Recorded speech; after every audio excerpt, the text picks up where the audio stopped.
Bună, dragilor!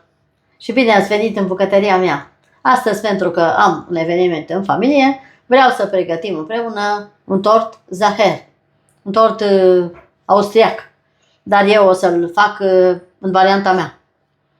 Și pentru asta avem nevoie de 6 ouă separate, vom face un ganaș la sfârșit, avem ciocolată, avem câte 150 de grame ciocolată unt, și vom topi astea două, după care le vom bate împreună cu gălbenușul. Avem nevoie de făină, esențe de vanilie, un praf de copt. Vom avea nevoie și de frișcă pentru ganaș, de dulceață de caise.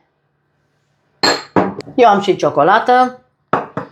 Și voi mai avea nevoie și de 500 de grame de frișcă lichidă, dar la sfârșit pentru a bate o frișcă tare. Acum începem prin a topi untul și ciocolata. Le amestecăm împreună, după care vom face cu gălbenușul împreună. Am topit untul, acum voi goli ciocolata noastră peste unt.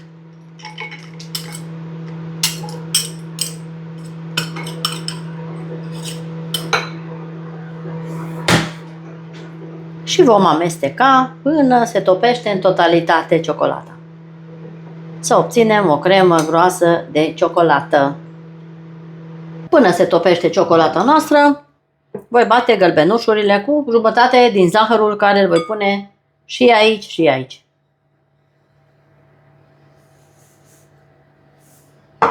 Și bat gălbenușurile noastre până se albesc. Voi pune și puțină sare, puțin peste albușuri.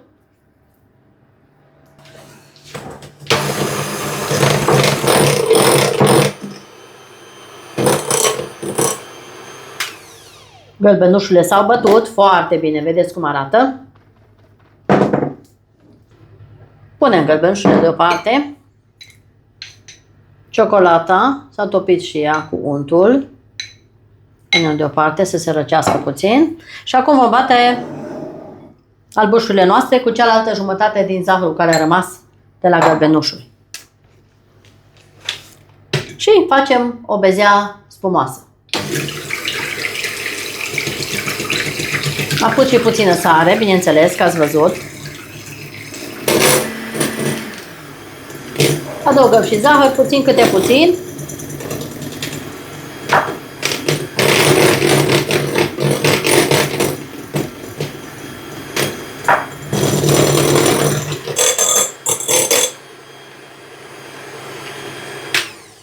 Așa trebuie să arate, să nu curgă. Foarte bine. Acum, în gălbenușurile noastre vom adăuga ciocolata împreună cu untul. Vedeți consistența gălbenușului. Și punem în interior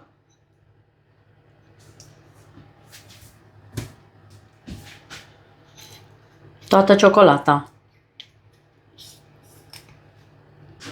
Amestecăm încet.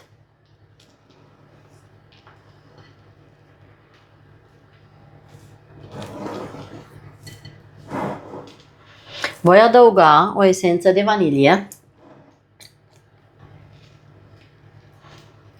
Scrieți-mi în comentarii de unde mă urmăriți.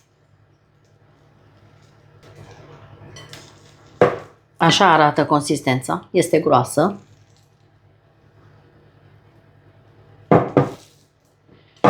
Acum voi pune făina pe care o voi cerne.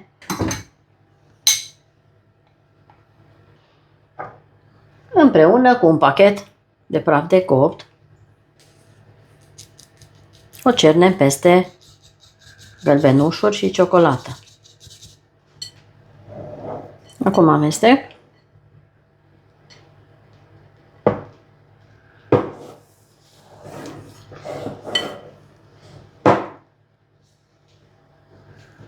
Până omogenizez toată făina și praful de copt în bol.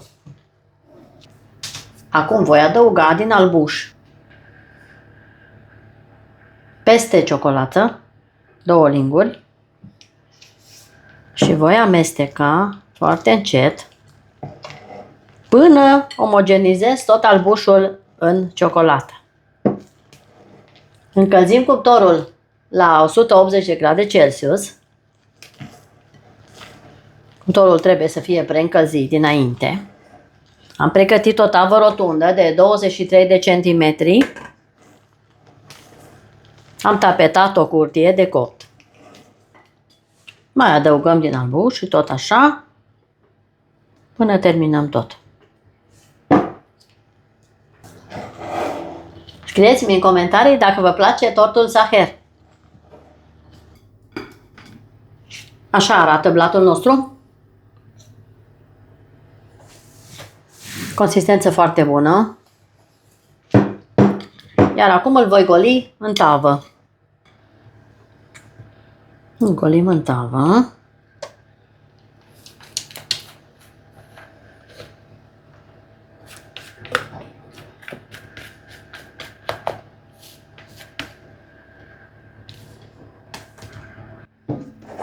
Și îl voi pune la cuptor pentru 30-35 de minute.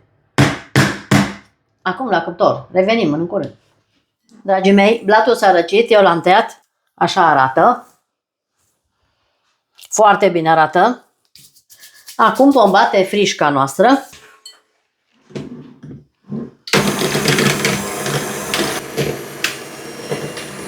Frișca trebuie să fie foarte rece, ca să se bată foarte bine. Până se îngroașă o batem.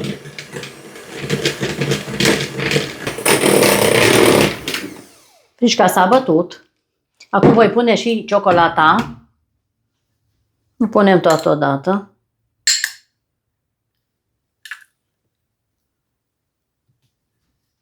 Și eu voi amesteca până se omogenizează ciocolata cu frișca.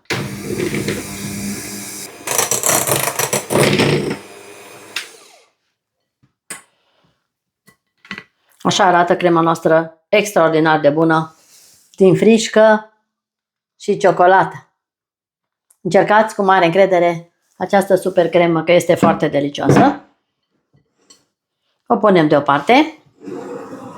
Acum voi încălzi frișca lichidă și voi amesteca cu ciocolata albă și neagră și o voi lăsa până se topește complet.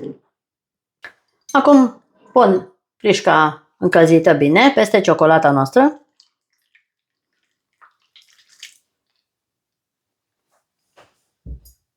Și voi amesteca și o lăsăm aici până când se topește în totalitate.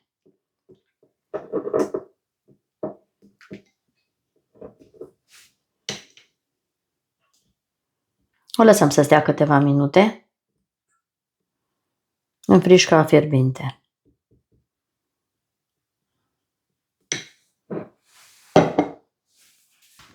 Dragii mei, avem blaturile, avem crema, avem ciocolata topită, avem dulceața de caise neapărat.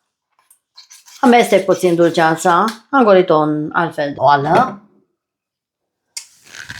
Acum punem niște suc, puteți pune de portocală, puteți pune orice, până o înmuiem puțin.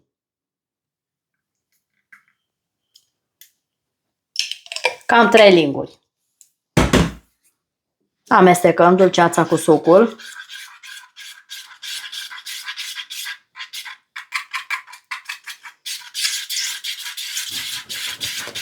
Un tort cu foarte multă ciocolată. Eu o să umplu pe acest suport. Vedeți ce bine arată, ce aerat este blatul nostru și moale și foarte pufos.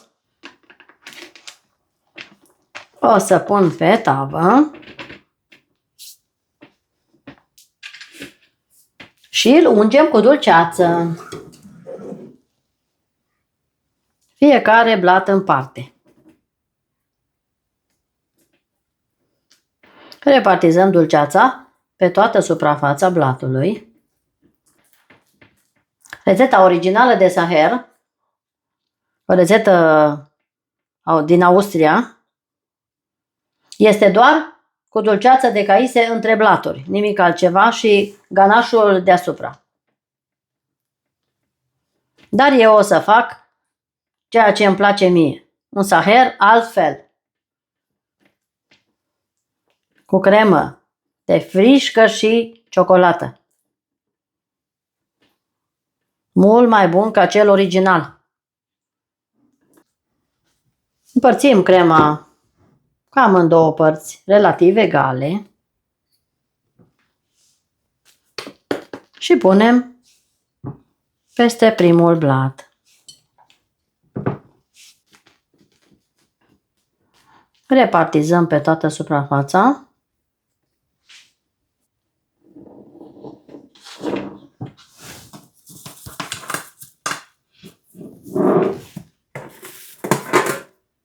Voi pune cel de-al doilea blat.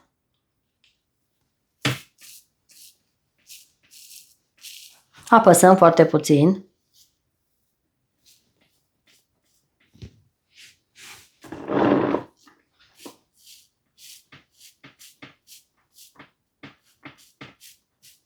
Și procedăm la fel. Așezăm dulceața.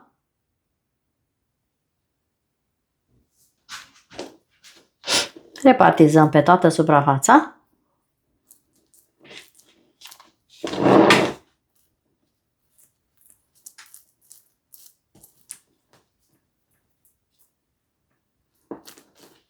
Blatul este foarte pufos și foarte aerat.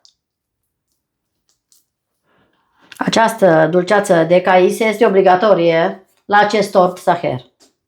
Nu se face cu altfel de dulceață decât de caise. Acum vom pune cremă.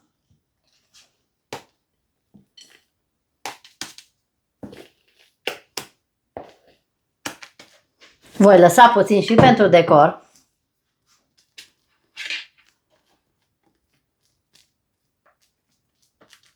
Repartizăm peste tot. Acum voi pune și ultimul blat.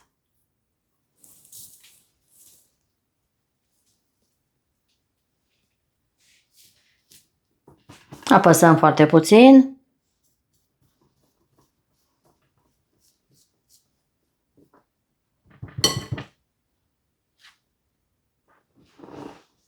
Nivelăm marginea. Acum voi turna ganașul nostru peste tort.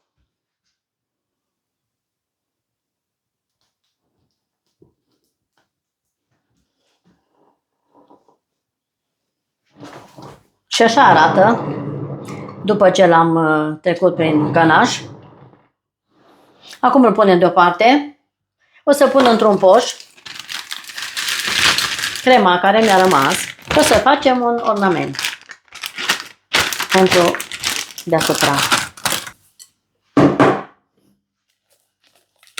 Acum pun crema într-un poș.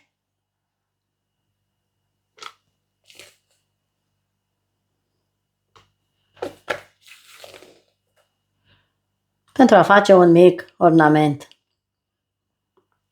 Foarte simplu.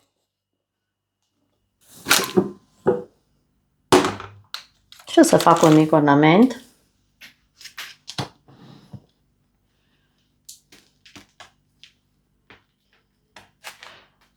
Vă invit la o felie de tort saher. Ceva foarte bun. Delicioasă această cremă.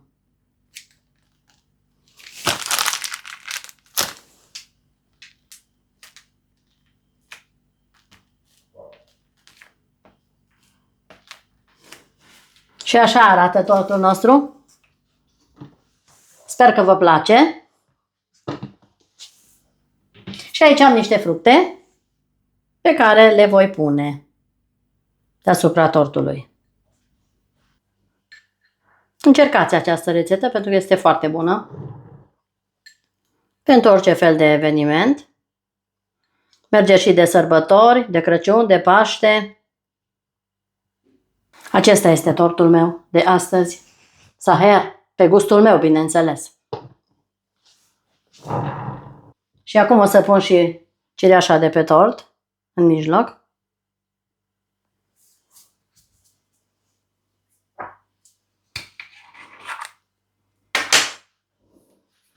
și puțină pudră de aur.